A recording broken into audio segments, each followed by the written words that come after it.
Well, there's another great feature from On the Road to Our Story. I'm Al Travis. I'm your guest host for First in a Series. I'm from Between the Lines, the program we also cablecast across the state of Minnesota. Nothing as fancy pants as Our Story, but I appreciate you letting me here. I'm here to introduce and chat with Jeff Rouse. Jeff, you're the man. You're the man who made this happen. Well, Al, thank you very much. I appreciate it. I'm impressed. Just let's start with background on your program.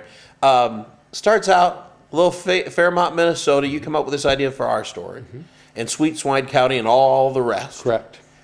And this little thing you created is huge. Maybe I mean it's not Oprah Winfrey huge yet, but you're in 1 million+ households. We're in 1.2 million households now, and we're very excited about that. And how it kind of began, as you probably know, Al, in '97. We had a show here in Fairmont that talked about what's happening in Fairmont and the surrounding area that you were involved with, and did a great job for 13 years promoting the community. That was a long time. And the businesses, right, and did it for 13 years very well. I was complaining to some different people, other business people here in town, how it's a shame this is gone, we need this kind of programming.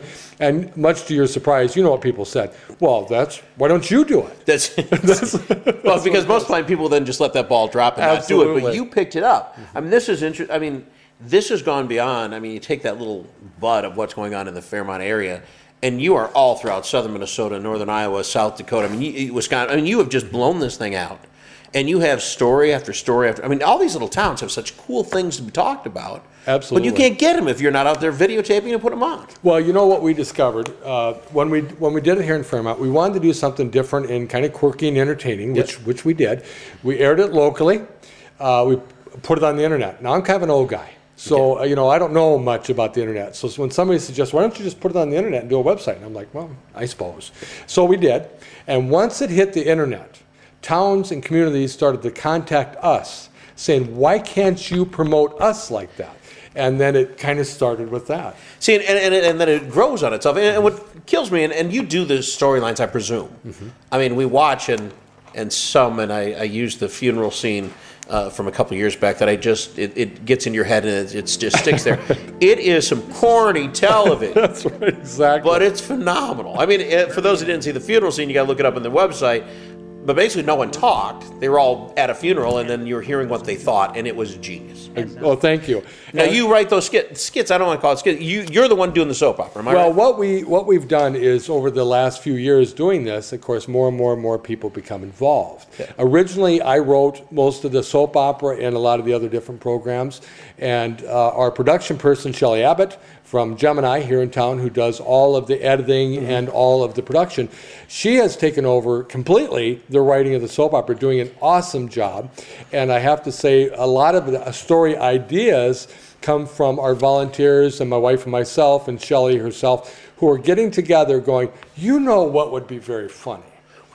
See, and I don't think, for folks who watch it, it isn't just a bunch of Mutt and Jeffs in Fairmont that had nothing better to do. You got lawyers in here, the banker from my town in Blue Earth in here, gal that owns the shop right down the mall. These are prominent business people in our community. Correct. That's correct. That will dress up and become Elmer Plow, for an example. Crazy characters. And there's... How do you do that? How do you talk someone into that? Well, as one of our characters told me, I would like to think we just invite them nicely and then they become involved. One of our characters told me recently, his girlfriend came with him to a shoot. Okay. And I says, we would like you to do something on our show. And she says, what would you like me to do? And I said, would you consider being an extra? And she said, well, yeah, sure, I'll be an extra in a scene. And the gentleman who's already involved says, be careful. This is how it starts. First they ask you to be an extra. Then they ask you, could you say a line?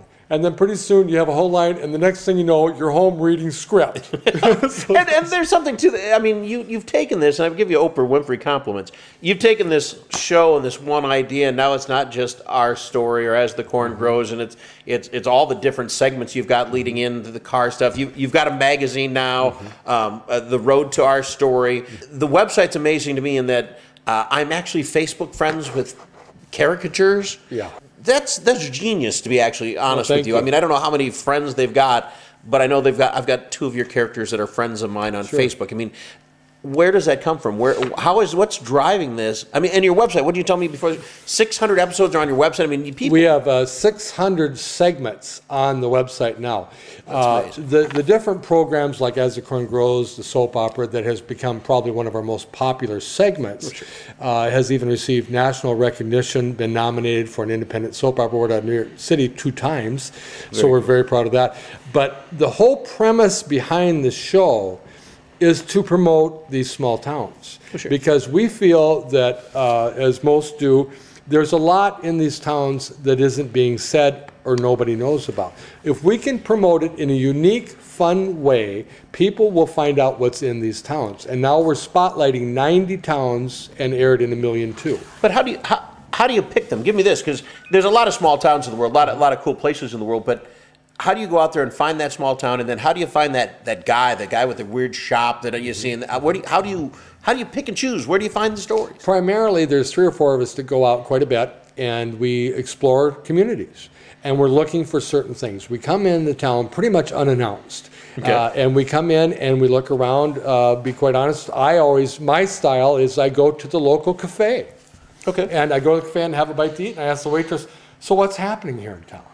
Well, they know, we have an Edie's here in town. If you went and asked them, they know what's happening in town, and same in every little community. So we go to the community, we find out what's happening. Once we find out if they have festivals, events, activities, special groups, interesting businesses, and a wide assortment of things happening, we want to cover them.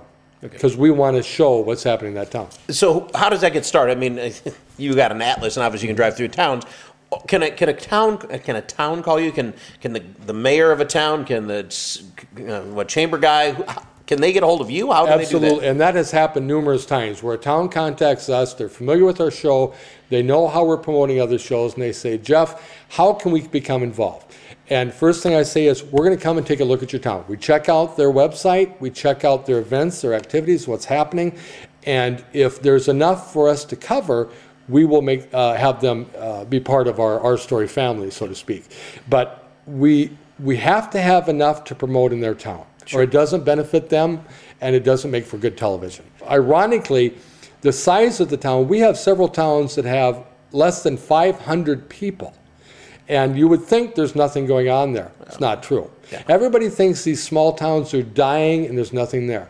Now, nobody's naive enough not to realize there's problems with all these small communities in getting along. However, there's still viable businesses, viable points of interest, and activities and things going on in every single community. And it kind of, I would imagine, because if, let's use the 500-person town that only has a few businesses, they have a tougher time advertising that, letting the folks know. So if they can get a story in our story or on the road, then all of a sudden, what do you know, 1,200,000 households are at least getting a glimpse at them and saying, next time we drive by on I-90, we should wing in there. Exactly. And what we found too is these towns really want to show what they have, and should, because they are interesting. So then, talk me through the progression. You start with the bud, the as the corn grows, and you build segment after segment.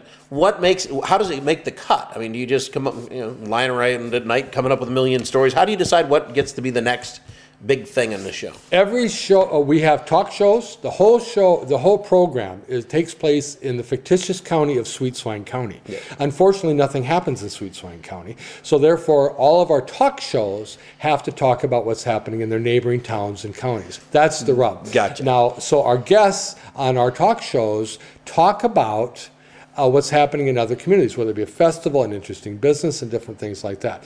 Each town gets a spotlight that is an overview of what they have to offer. It is aired in all of our communities.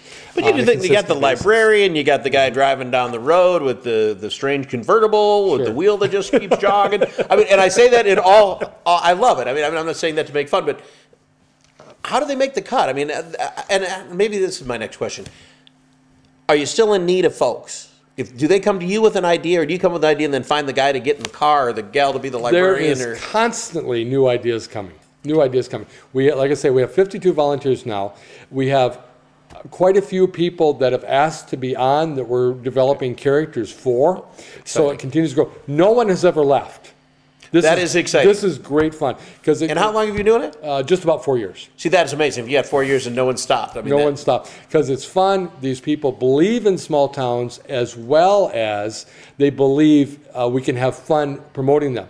We never make fun of a town. We never make fun of an event. We never make fun of a festival. Now, the person talking about your event or festival might be just some zany character, but that's what makes it entertaining and something different. So much of local television, God love the people who are doing, can turn into just a talking head with two mics, with a mic. And what we wanted to do is do something different. So when somebody watches it, they go, literally, what the heck is this? Well, the thing that gets me about the program is it is just bingo, bingo, bingo. You don't get bored. It's not like when's the next commercial coming in. It's like, bam, when's the next entertaining thing coming? You know, it's you. By the time you're done, you're almost out of breath with all that you've just taken in. Well, thank you. And I mean that as a compliment. I mean, you laugh at as the corn grows. I mean, you're laughing at that, and then bam, all of a sudden you're in some town and some weird characters. You know, the scientist guy. Right? I mean, all of a sudden, like, what's going on? It is amazing television. Well, thank you. And you know, we could never have accomplished this or accomplishing what we're doing if it wasn't for the volunteers and staff. Yeah. We have tremendous people. Gemini with Shelley is key. She's a big part. How big an Myself, organization do you think you're running, if you will? We have 7 full-time people and then 52 volunteers. And again, if it wasn't for the volunteers, believe me, we could not accomplish this at all. And where do we see it going from here? Can you give us a quick pie in the sky? What do you see 2 years, 4 years from now? Between the magazine, the website, and the television show, and the response that we're getting from the public, I have no doubt we'll continue to add more and more towns. So we're very excited about that. We're very proud to be promoting these small towns in a unique way because they all have something to offer, and if we don't do it, who will? I love it. Now, how do they get a hold of you? If somebody's seeing this today and there's 1.2 million homes, how do they get a hold of you? How do they get a hold of you to get a hold of you? The best way to take a look at us in everything we do, every single thing is on the website. And like I say, we have over 600 videos already done on our website. All of our contact information for us is on there, as well as we are about to put a listing of where you can see it in any community that it is aired in the near future. Outstanding. Jeff, a great job. Absolutely. You're doing outstanding. No, thank you for letting me host On the Road to Our Story. I'm Al Travis with Between the Lines. Watch that too when you got time when you're not watching him. See you again next time on the next special edition of On the Road to Our Story.